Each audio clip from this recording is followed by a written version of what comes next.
Trust me, I don't take pleasure in saying this, but Halloween kinda fucking sucks now.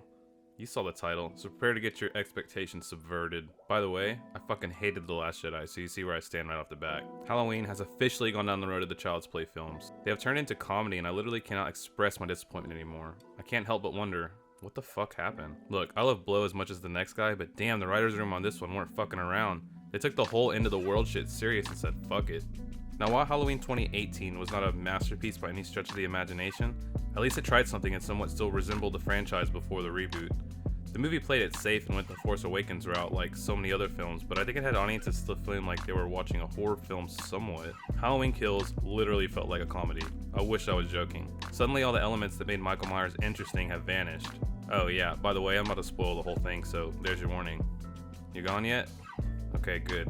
This movie picks up right where the previous one ended. We see Laurie and her family on the way to the hospital while fire trucks rush to her home, and then the film starts going downhill immediately from there. Then we see Discount Outer Banks kid who wanders upon the injured sheriff and attempts to try to save him. We are taken back to 1978 in a flashback where we are given some context into what happened after Dr. Loomis's screams at the end of the original. Basically, Michael killed a couple other people and let a child go after coming face to face together. The whole thing looks strange all the way down to the wardrobe. I can't put my finger on why it looks weird, but it does.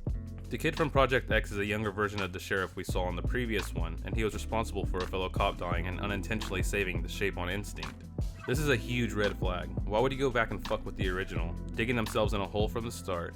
So there's all these subtle undertones pretty much hinting at Michael being a caged animal, which is why he enjoys staring out the window at people and stalking his prey. The movie picks up right in the beginning and moves so fast because they don't want you to stop and realize that it's an abomination. I mean, because the movie doesn't want you to stop and notice all the foreshadowing. Even though it's pretty obvious.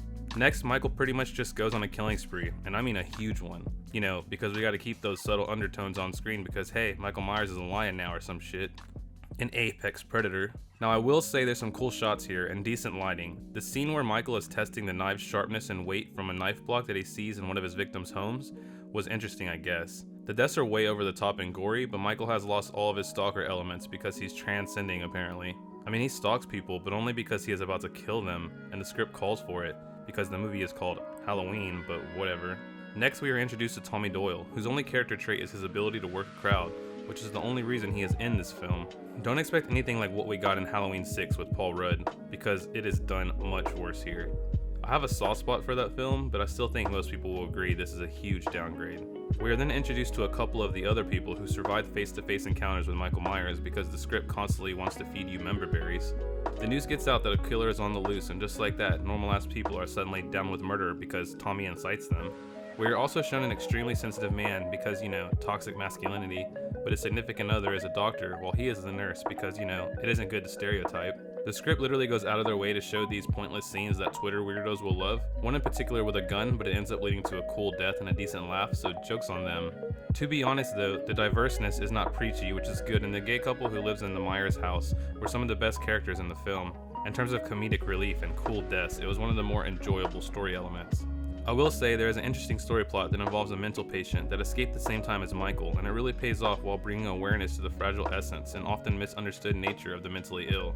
The audience that was in the theater where I was watching the film all reacted to the incident, and it gave me some faith in humanity again. Most of the other men in the film are just walking buffoons because, you know, masculinity is bad according to Twitter. Laurie is a wasted opportunity in the film and is barely on screen at all. She pretty much is just there in the hospital the whole time to set up the final confrontation in the next film and to say cool dialogue dubbed over Michael's killings. It's a shame because I look forward to seeing more of her, but her daughter and grandchild take the lead. The acting in the film for the most part is pretty shit, but Laurie and her daughters were okay. The problem is it all just comes off as corny, and you can tell the film doesn't know if it wants to be a comedy or a horror. The other story element involves the town hunting Michael Myers like we saw in Halloween 4 because, you know, they gotta pick at that nostalgia bone. They gave the survivors a lot of the screen time just to give Michael a reason to set up some cool kills and see some cool camera work, but again, it feels like a wasted opportunity. Whatever, you're not supposed to think about it, remember? I get it though, they're pretty much telling us that Michael has no connection to Laurie anymore and he will kill anyone in his way as he makes his way back home. That seems to be the essence of Michael now.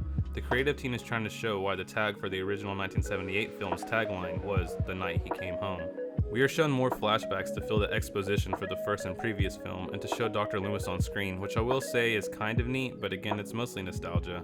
Michael also looks decent and creepy in this installment, and I did enjoy the mask design, both in the present day and replicated for the flashback scenes. While I was not too impressed with the flashbacks, I can appreciate what the filmmakers were trying to do for the lore, even if they killed a lot of the old lore at the same time.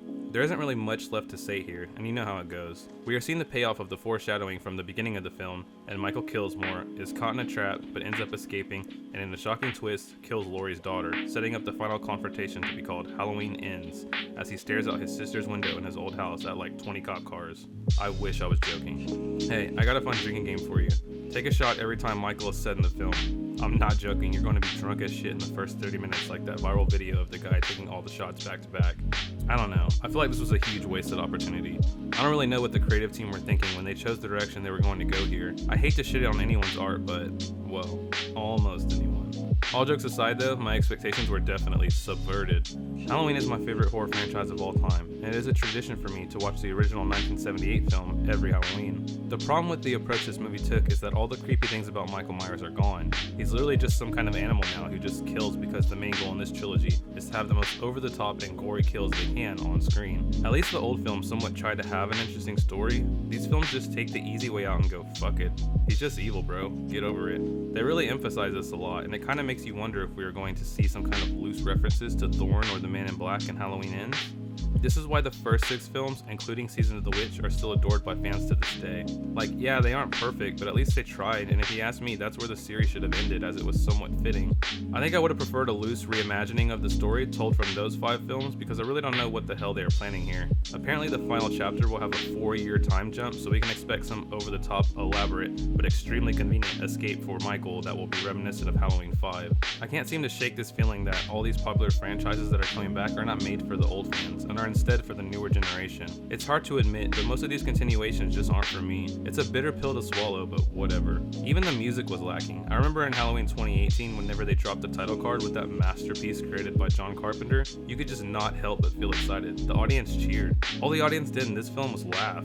What is this, a fucking Marvel movie? There's a lot of interesting ideas, but none of them really play out, and they all fall flat or are just used as a setup for a cool kill. I really think they're just winging this trilogy going forward. It seems like the Star Wars sequel films all over again, but only time will tell whenever we finally see Halloween: The Rise of Skywalker. The legacy of Michael Myers has been turned into a series where the gore is the focus, and not the scariest suspenseful stalking we loved in the original. Now, while this film is a mediocre horror movie, it's a decent comedy, which is sad to say about a Halloween movie. The most relatable part was when all the drunken assholes at the bar rushed outside to hunt Michael due to the liquid courage they had all been consuming. Speaking of alcohol, I need a fucking drink after this.